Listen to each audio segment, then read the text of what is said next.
Good morning, everyone.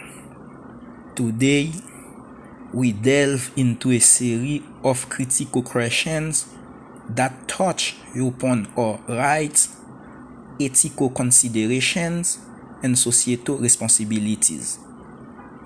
Each of these topics requires careful examination as we navigate the complexities of law, ethics, and public policy.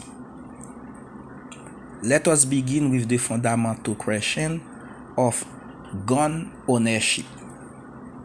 Should individuals have the right to own a gun if they wish?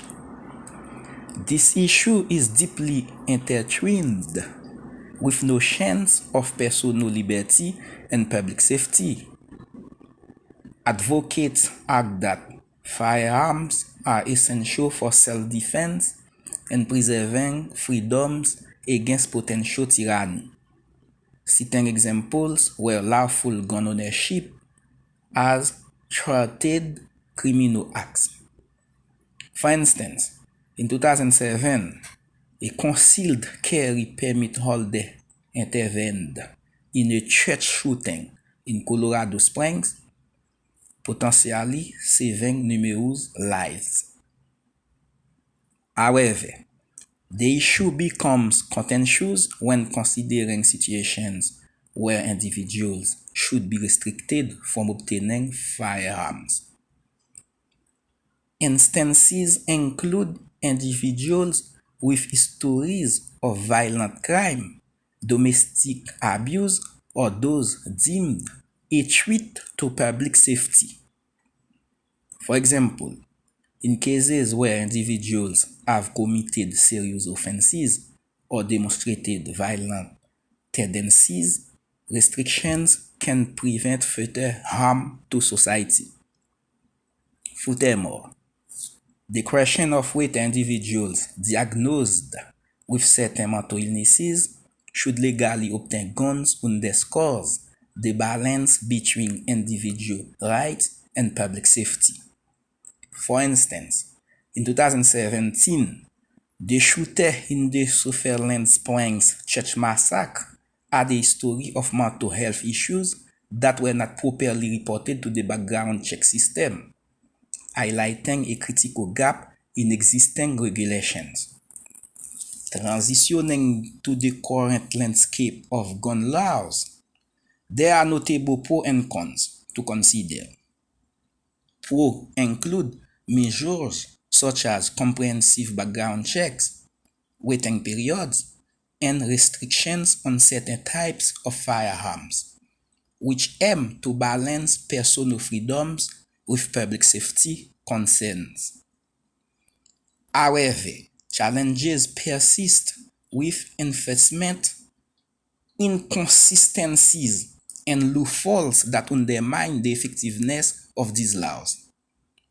For instance, the debate over closing the gun show loophole, which allows for the sale of firearms at gun shows without background checks in some states, illustrates ongoing regulatory challenges.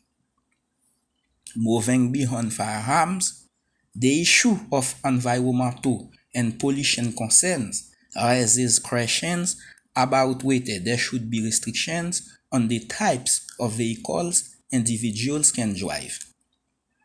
Limiting high polluting vehicles, such as those with older diesel engines, could significantly reduce air pollution and mitigate climate change impacts. For instance, countries like Germany have implemented low emission zones in city centers to reduce harmful emissions from vehicles. On the topic of animal testing, ethical considerations weigh heavily. While animal testing has contributed to medical breakthrough and drug development, it raises ethical concerns about animal welfare and the search for alternative testing methods. For example, advancements in technology now allow for the development of organ-on-a-chip models that mimic human organs, offering promising alternatives to animal testing. Similarly, the debate over human cloning raises profound ethical dilemma. While cloning technology holds potential benefits for medical research and organ transplantation, concerns about the ethical implications of cloning humans, such as questions of identity, consent, and the sanctity of life, underscore the need for careful consideration and regulation. Lastly, in response to the global COVID-19 pandemic, the issue of mandatory vaccines has sparked intense debate. Mandatory vaccination policies aim to achieve herd immunity, protect vulnerable populations, and curb the spread of infectious diseases. For instance, countries like Italy and France have mandated COVID-19 vaccinations for healthcare workers and certain other groups to bolster public health efforts. As we explore each of these topics today, let us approach them with a commitment to understanding the complexities they entail and the diverse perspectives they encompass. By doing so, we can foster informed discussions that seek to balance individual rights with collective responsibilities.